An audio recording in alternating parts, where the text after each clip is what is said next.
जब पाकिस्तान भारत से अलग हुआ तो अंग्रेजों द्वारा पाकिस्तान को दो इलाके दिया गया। एक था वेस्ट पाकिस्तान और दूसरा था ईस्ट पाकिस्तान, जिसे आज बांग्लादेश के नाम से जाना जाता है। वेस्ट पाकिस्तान और ईस्ट पाकिस्तान की दूरी लगभग 1600 किलोमीटर था और इनके बीच में आता था इंडिया।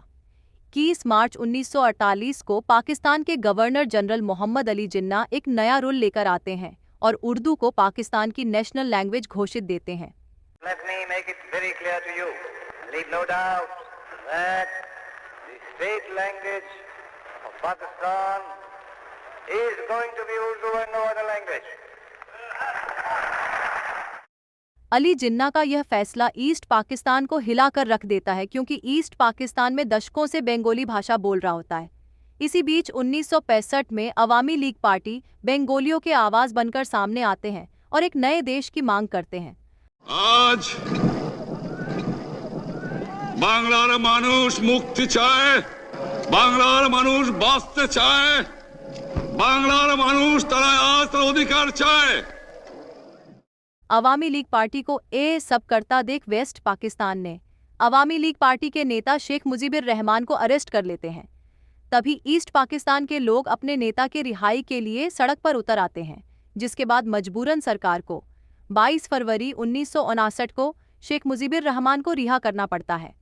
फिर 1970 में पाकिस्तान में चुनाव होता है, जिसमें 313 सीटों में से 167 सीट ईस्ट पाकिस्तान के अवामी लीग पार्टी को मिलती है और 36 सीट वेस्ट पाकिस्तान के पाकिस्तान पीपल पार्टी को मिलती है, जिसके कारण ईस्ट पाकिस्तान के अवामी पार्टी की सरकार बनी थी। लेकिन 1 मार्च 1971 को इलेक्शन के रिजल्ट को खारिज कर दिया जाता है। डेमोक्रेसी का ऐसा मजाक बनता देख ईस्ट पाकिस्तान के लोगों ने आंदोलन करना शुरू कर देता है और एक नए देश की मांग करने लगता है। साथ ही ईस्ट पाकिस्तान ने एक आर्मी का गठन करता है, जिसका नाम मुक्ति वाहिनी रखा जाता है। इस आर्मी के मुख्य उद्देश्य बांग्लादेश का आज़ादी था। मार्च 1971 को फ्लाइट के जरिए वेस्ट पाकिस्तानी सेना को ईस्ट पाकिस्तान लाया जाता है और पाकिस्तान आर्मी के द्वारा एक सर्च लाइट ऑपरेशन चलाया जाता है, जिसका मुख्य उद्देश्य बांग्लादेश के आज़ादी की मांग करने वालों को टारगेट करना होता था। 25 मार्च को शुरू हुआ ए वॉर क्राइम 8 महीने तक चला, जिसमें 30 लाख से भी ज्यादा लोग पाकिस्तानी आर्मी के अत्याचार से मारे गए और पाकिस्तानी आर्मियों द्वारा 4 लाख औरतों और लड़कियों के साथ दुष्कर्म किया गया। पाकिस्तानी आर्मी के इस अत्याचार के कारण लगभग 10 मिलियन से भी ज्यादा लोग बांग्लादेश छोड़कर भारत आने लगे, जिसके कारण भारत की भी मुश्किलें बढ़ जाती है। इसीलिए इंदिरा गांधी फैसला लेती है कि बांग्लादेश की इस युद्ध में भारत भी शामिल होगा। हम हर तरह से मुक्ति वाहिनी की सहायता करेंगे, बांग्लादेश के लोगों की मदद करेंगे। 3 दिसंबर 1971 को पाकिस्तान ने ऑपरेशन जंगिस खान लॉन्च कर दिया और भारत के 13 एयरफील्ड पर एयर अटैक करने लगा। तभी इंदिरा गांधी रेडियो पर अपने देशवासियों को एक मैसेज देती है। कुछ ही घंटे पहले करीब 5:30 बजे शाम के 3 दिसंबर पाकिस्तान ने हमारे ऊपर एक हमला किया।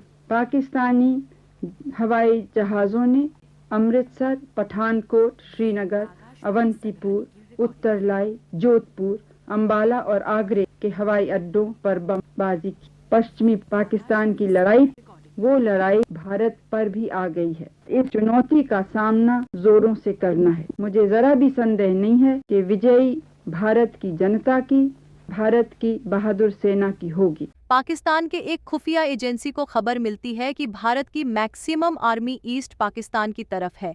वहीं राजस्थान के लोंगेवाला आर्मी स्टेशन पर भारत के केवल 120 सैनिक ही तैनात है। पाकिस्तान ने सोचा अगर 120 सैनिक पर रात को हमला करता है तो राजस्थान का एरिया जीत जाएंगे, लेकिन पाकिस्तान को नहीं पता था 120 सैनिक पाकिस्तान 2000 सैनिकों पर भारी पड़ जाएगा। कुलदीप सिंह 120 सैनिकों के साथ पाकिस्तान के 2000 सैनिक और लगभग 55 टैंकों को तबाह कर दिया, जिसमें पाकिस्तान बुरी तरह हार जाता है।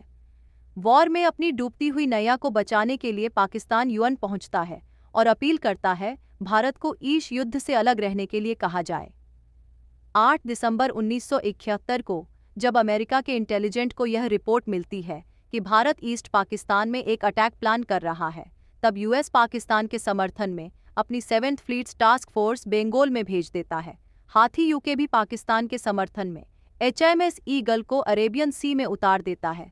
तभी भारत के समर्थन में रूस आगे आता है और अपने देन ऑपरेटिव बैटल ग्रुप को भारत के मदद के लिए भेज देता है, जिसके बाद यूके और अमेरिका अपना अपना शिप पीछे ले लेता है। रूस का साथ मिलते ही भारत ने पाकिस्तान को घुटने टेकने पर मजबूर कर देता है।